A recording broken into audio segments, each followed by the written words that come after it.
Nuevamente les invito a meditar en la palabra del Señor y para hacerlo yo les voy a invitar a que vayamos al Evangelio de Lucas en su capítulo 4 y versículos 18 y 19, dos versículos que menciona nuestro Salvador y que se encuentra precisamente en Lucas capítulo 4 y versículos 18 y 19, que dice de la siguiente manera: El Espíritu del Señor está sobre mí, por cuanto me ha ungido para dar buenas nuevas a los pobres, me ha enviado a sanar a los quebrantados de corazón, a pregonar libertad a los cautivos y vista a los ciegos, a poner en libertad a los oprimidos, a predicar el año agradable del Señor.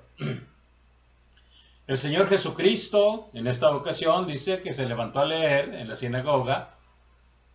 Posteriormente se sentó y los ojos todos estaban fijos en él. Bien. El joven carpintero se había ausentado del pueblo y de la ciudad en que había crecido. Andando por diferentes lugares, principalmente Capernaum y sus alrededores de Galilea, se había hecho famoso por ser predicador del evangelio y hacedor de milagros. Ahora vuelve al pueblo que le vio crecer. Entonces todos estaban expectantes para saber qué era lo que iba a decir aquel joven que ahora era un predicador del evangelio. De tal manera entonces que al entrar en la sinagoga, como era su costumbre, se levanta para leer y entonces se le da el libro del profeta Isaías. Y al abrir el libro encuentra el lugar donde están estos versículos. De tal manera que se puso a leerlos y posteriormente les dice: hoy se ha cumplido delante de vosotros esta escritura. Basados en estos versículos, vamos a meditar por unos momentos en lo que nosotros podríamos llamar la misión del Hijo de Dios. Este va a ser nuestro tema. La misión del Hijo de Dios. Y como dijo, recordando a un antiguo puritano, Dios tuvo un único hijo y lo hizo predicador. Es decir, el Señor Jesús se caracterizó por la predicación. Él era un predicador. Ahora bien, y era un predicador con una misión. Y esta misión nosotros la tenemos descrita precisamente en el pasaje que el Señor Jesucristo leyó del profeta Isaías. ¿Y qué es lo que nosotros vemos en estos versículos y que nosotros necesitamos aprender y al mismo tiempo examinar y analizar cuál era la misión del Hijo de Dios y que se encuentra descrito en los versículos que nosotros acabamos de leer? Primero, su objetivo era buscar a los pobres. Él se interesaba por los pobres. El Espíritu del Señor está sobre mí, dijo el Señor, por cuanto me ha ungido para dar buenas nuevas a los pobres.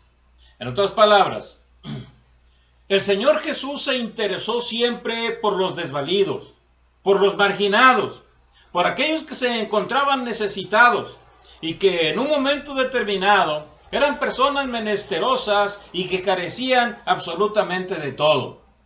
Estaban abatidos por la situación en la cual estaban imperantes, de tal manera que nuestro Señor Jesucristo se dio cuenta con que estas personas en realidad estaban listas para escuchar el mensaje que Él les traía. Traía buenas nuevas para los pobres. Ahora bien, ellos estaban en las condiciones de poder escuchar el mensaje de Dios. Y por eso el Señor Jesucristo se enfila hacia esta clase de personas para que escuchen su mensaje, para que sepan que les trae buenas nuevas para ellos y les trae con el propósito de que sepan que Dios se interesa por ellos.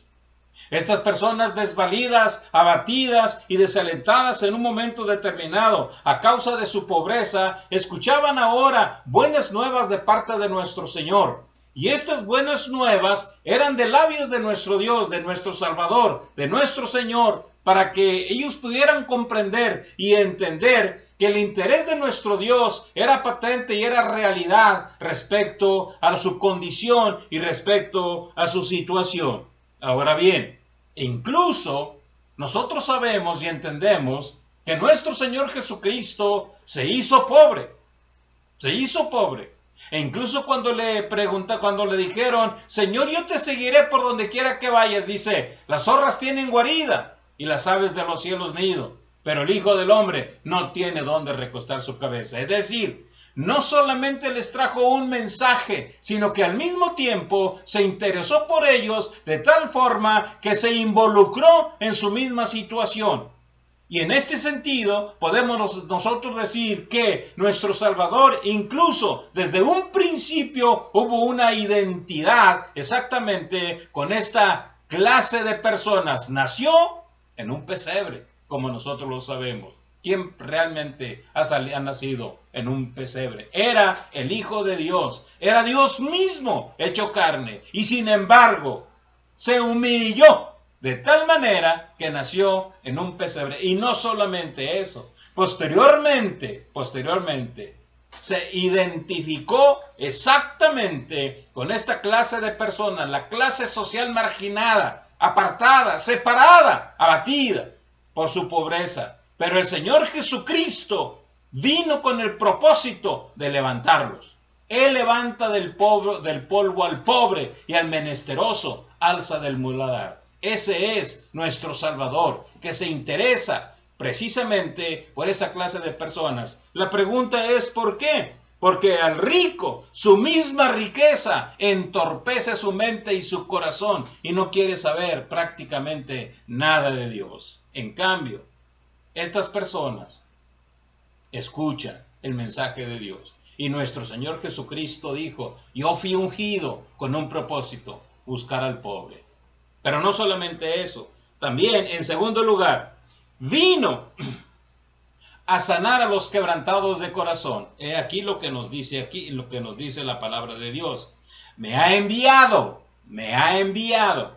a sanar a los quebrantados de corazón. Es decir, aquellas personas que se encuentran débiles y desalentados, aquellos cuyo corazón está destrozado por los continuos golpes de la vida, a esas personas en las cuales se encuentran exactamente en situación de malestar por enfermedad, por la edad o por cualquier otro problema en su vida. Para esas personas el Señor Jesucristo trae un mensaje muy especial y es que va a sanarles del quebrantamiento en el cual ellos se encuentran. Mis amigos y mis hermanos, nuestro Salvador se interesa por nosotros. Nuestro Salvador trae un mensaje para que ese malestar, para que esa situación en la cual nosotros nos encontramos en continuo conflicto con la vida, el Señor nos levanta, nos sana, nos ayuda. Dice el Señor que Él vino con este propósito. Hemos nosotros de creer, hemos nosotros de aceptar el mensaje que Él trae para nosotros. Hemos nosotros de comprender y reconocer el hecho de que en Él encontramos nosotros sanidad, reposo y tranquilidad para nuestra vida. Si Él dice que vino a los quebrantados de corazón, entonces aceptemos su mensaje, reconozcamos que el único que puede ayudarnos en esa situación desesperante es nuestro Señor Jesucristo. Y aquí que se presenta delante de los suyos, delante de aquellas personas que se encontraban atónitos ante esta situación y dijeron, bueno, ¿que no es este el hijo de José? ¿Qué son esas palabras de gracia que salen de su boca? Exactamente, se encontraban sorprendidos porque el Salvador, el carpintero, el hijo de José, el hijo de María, el hijo de estas personas que según ellos era hijo solamente de José, este hombre que se había identificado con los pobres traía un mensaje muy especial. Venía a sanar a los quebrantados de corazón. ¿Y cuántos hay que se encuentran en estas circunstancias y en esta situación? Nuestros corazones están destrozados a causa de los clamores de la vida. Pues bien, nuestro Señor Jesucristo viene con este propósito: sanarnos. Sanarnos. Y esto es una realidad. Dijo el Señor: yo para esto he venido. Delante de vosotros se ha cumplido esta escritura. Pero no solamente eso. Vino para dar libertad a los cautivos, y es lo que nos dice aquí: a pregonar libertad a los cautivos. Es decir, aquellos que se encuentran prisioneros de la oscuridad insoportable, aquellos que se encuentran aprisionados y desconsolados, a estas personas que se encuentran en esta situación totalmente acorralados y que no saben cómo salir de su problema. Para estas personas el Señor Jesucristo tiene un mensaje. Él personalmente los liberará. Él personalmente les dará la libertad anhelada. Porque en ese sentido tenemos nosotros que reconocer que nuestros pecados nos tienen tan encadenados que no sabemos cómo salir. ¿Cuántas veces nos encontramos en esa situación y estamos así? ¿Por qué? Porque nuestro pecado, nuestras maldades y nuestras iniquidades nos tienen tan encadenados de tal manera que a veces definitivamente o nunca sabemos qué hacer. Necesitamos la liberación de nuestro Señor Jesucristo. Por eso nuestro Salvador, en una ocasión en que se encontraba con las personas que le escuchaban, les dijo: si el Hijo os libertare, seréis verdaderamente libres. Le dijeron aquellos: nosotros nunca hemos sido esclavos de nadie. Les dijo Jesús: todo aquel que comete pecado, esclavo es del pecado.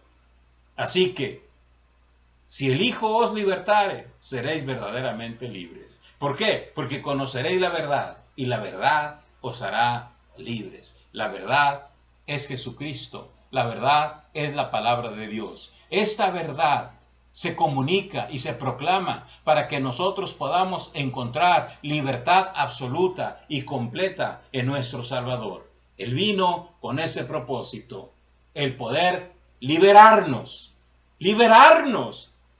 de todos nuestros conflictos y de todas nuestras prisiones y cadenas y grilletes en los cuales nosotros nos encontramos. Vino nuestro Salvador con ese propósito, de que nosotros pudiésemos encontrar la liberación completa de nuestro pecado.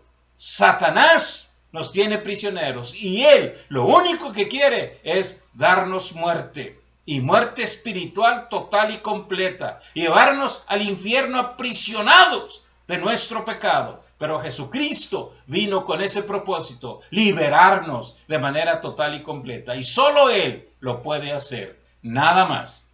Es por eso entonces que necesitamos nosotros reconocer que estamos en esa condición, muertos, prisioneros en nuestros delitos y pecados, para que podamos nosotros comprender el hecho de que solamente nuestro Salvador puede liberarnos y puede ayudarnos en nuestra condición. ¿Por qué? Porque a eso vino. Él dice que a eso vino. Y si Él lo dice, es verdad. Entonces nosotros debemos de creerle. Y Él mismo nos lo dijo: al que cree, todo le es posible, todo. Entonces podemos ser libres a través de nuestro Salvador. Pero además de eso,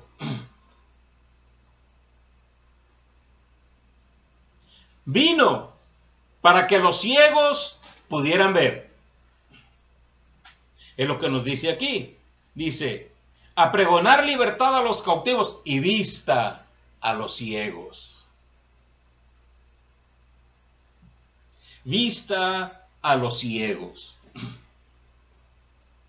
Una de las cosas que el hombre no comprende es que está ciego. Ciego para ver las cosas espirituales. Ciego para comprender las cosas de Dios. Nuestro Señor Jesucristo mismo dijo: si un ciego guía a otro ciego, ambos caerán en el hoyo. Necesitamos nosotros entender que para poder ver las realidades de la vida espiritual en Cristo, para poder nosotros comprender las cosas que Dios quiere para nosotros, necesitamos que nuestros ojos sean abiertos. Y el único que puede abrir nuestros ojos es nuestro Señor Jesucristo.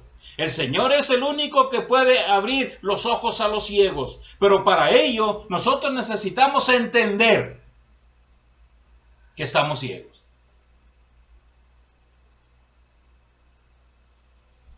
Dice la Biblia que el hombre natural no percibe las cosas que son del Espíritu, porque para él son locura. Y no las puede entender porque se han de examinar espiritualmente. No las puede entender. ¿Por qué? Porque no las puede ver. Solamente con el Espíritu, solamente viendo. Es decir, que nuestra vista, no física, sino espiritual. Y como alguien ha dicho, no hay ciego que el que no puede, que el que no reconoce que lo es. No hay peor ciego que el que no ve, y en ese sentido es el hecho de que no sabe comprender y entender que en realidad está ciego. ¿Por qué no nos atrevemos a leer y examinar las Sagradas Escrituras? Porque tenemos una venda en los ojos y necesitamos que esa venda sea quitada de nuestra vida y así poder ver las grandes verdades espirituales que tenemos escritas en su palabra. Como dice el salmista, abre mis ojos para poder ver las maravillas de tu ley. Abre mis ojos. Y es lo que nosotros necesitamos. Por eso Cristo vino para dar vista a los ciegos. Ciegos físicos, ciegos espirituales, ciegos de toda especie. Precisamente porque la peor ceguera es la espiritual. Dijo Jesús, para eso vino el Hijo del Hombre, para que los que no ven, vean, y los que ven sean cegados. Sí, son cegados porque siguen tercos en que ellos están ciegos. Siguen tercos en que ellos no están ciegos, pero ellos están ciegos. Y necesitamos comprender que el mensaje de nuestro Señor nos enseña de que la ceguera peor que nosotros tenemos es la de no poder ver las bellezas espirituales de la palabra del Señor. Es por eso entonces que nuestro Salvador vino con ese propósito, dar vista a los ciegos. Es decir, nosotros podemos tener por delante la palabra del Señor, pero si el Señor no ha abierto nuestros ojos, nunca vamos a poder ver las maravillas de la ley del Señor. Necesitamos que Él nos abra los ojos y todos necesitamos eso, abrir los ojos para contemplar la palabra del Señor. Por eso, vayamos al Señor Jesucristo.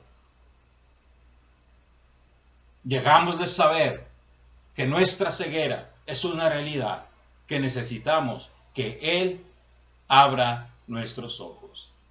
Pero no solamente eso, también vino a liberar a los oprimidos, es lo que nos dice en esta porción bíblica, dice, a poner en libertad a los oprimidos. Fíjese bien el panorama del mensaje, el panorama de la enseñanza y de todo lo que Él vino a proporcionarnos, a darnos con ese propósito. Precisamente vino para que nosotros pudiésemos ser liberados de esa opresión. Porque el pecado oprime con violencia y realmente oprime. Nosotros con frecuencia sentimos las cargas de la vida, pero no nos damos cuenta que en realidad estamos oprimidos por el pecado. No es otra cosa más que eso, el pecado que nos oprime. La angustia y la desesperación oprime con rigor el corazón. Y entonces nosotros buscamos algunas otras salidas para poder nosotros también liberarnos. Pero no lo encontramos. ¿Por qué? Porque buscamos equivocadamente. Solo el Señor Jesucristo, que nos dice aquí en su palabra que Él vino con ese propósito, solamente Él puede ayudarnos en esa opresión que sentimos de la vida. Necesitamos a Cristo, necesitamos al Señor. Jesús libera de toda cosa de impotencia y cargas de la vida. Y nosotros necesitamos reconocer y aceptar este mensaje que el Señor trae para cada uno de nosotros.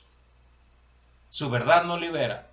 Su presencia, su persona, la sangre de Cristo nos limpia de todo pecado. Es decir, el poder de nuestro Salvador viene con ese propósito: darnos liberación, darnos un corazón limpio y liberado de toda opresión que aflige nuestra vida. El Señor Jesús es especialista en eso. Busque al Señor, busque a Cristo, reconózcalo como su Salvador. Él es el único que puede ayudarlo. Nadie más, absolutamente nadie más que Cristo. Y por último, predica todo lo agradable que nos podamos imaginar. Todo lo agradable es lo que nos dice el Señor. A predicar el año agradable del Señor. Fíjese bien, Cristo Jesús era predicador. Y en eso se gloriaba, y nosotros nos gloriamos, de predicar el Evangelio. Él era un predicador que predicaba el reino de Dios, que predicaba el arrepentimiento y la confesión. Arrepentíos y creed en el Evangelio, dijo Jesucristo. Ese es precisamente el mensaje que Jesús nos da a cada uno de nosotros. La predicación era su especialidad. El hacer milagros era secundario, pero también lo hacía. Pero él predicaba. Dice la Biblia, ¿cuántos no recuerdan casi, y a todo el mundo recuerda y sabe acerca del sermón del monte? Subiendo al monte, se sentó, vinieron a él sus discípulos, y abriendo su boca les enseñaba y les predicaba el Evangelio. Y se reunían las multitudes y les predicaba el Evangelio. Les predicaba. De tal manera que en otra ocasión se encontraba apartado orando. Entonces fueron y lo buscaron los discípulos y le dijeron, todos te buscan. Y entonces dijo el Señor, vamos a las otras ciudades para que también ahí predique, porque para esto he venido, para predicar. Y en ese sentido, predica el año agradable del Señor. Fíjese bien, las mismas personas que estaban en la sinagoga en esta ocasión estaban maravillados de las palabras de gracia que salían de su boca. Por eso se preguntaban, bueno, ¿no es este el hijo de José, el carpintero? ¿No es este el hijo de José? ¿No es su madre María? ¿No están sus hermanas y sus hermanos con nosotros? ¿De dónde pues tiene esta gran sabiduría? En otra ocasión, los fariseos mandaron a unos alguaciles para que lo prendieran. Y se regresaron después de un tiempo los alguaciles y dijeron, nunca hemos oído hablar a un hombre como este hombre. Dice, también ustedes fueron convencidos, dijeron los fariseos. Y es que se quedaron anonadados y atónitos ante lo que escuchaban de nuestro Salvador, predicando el año agradable del Señor. En otras palabras, es el tiempo de la buena voluntad del Señor hoy, mientras vivimos. Mientras vivimos, tenemos la oportunidad de conocerlo. Después de muertos ya no. Es una mentira que después de muertos pueden salir de donde no sé qué, de donde los quieran sacar, los que quieren supuestamente sacarlos, que del limbo, no sé, o del purgatorio, no sé de dónde. Pero no es cierto. Los que están en el infierno y ya no salen. Los que están en el cielo fue porque creyeron en nuestro Salvador, creyeron en nuestro Señor, porque es un único camino. No hay otro nombre debajo del cielo dado a los hombres en que podamos ser salvos. Solamente hay un camino, Cristo Jesús. Dijo Jesús, yo soy el camino al Padre, nada más Él. La verdad y la vida, nada más Él. Necesitamos entonces creer y confiar en nuestro Salvador. Hoy es el día de salvación, en nuestro tiempo, en el cual nosotros estamos viviendo. Llegado el momento, en que tengamos que dar cuenta delante de Dios, ya se acabó el año agradable. Y entonces solo queda juicio eterno para toda persona que no quiso creer ahora. Por eso, busca a Jesucristo, confía en Jesucristo, acéptalo como tu Salvador personal en tu corazón, y Él te dará salvación y vida eterna. A Él sea la gloria por los siglos de los siglos. Amén. Que Dios los bendiga.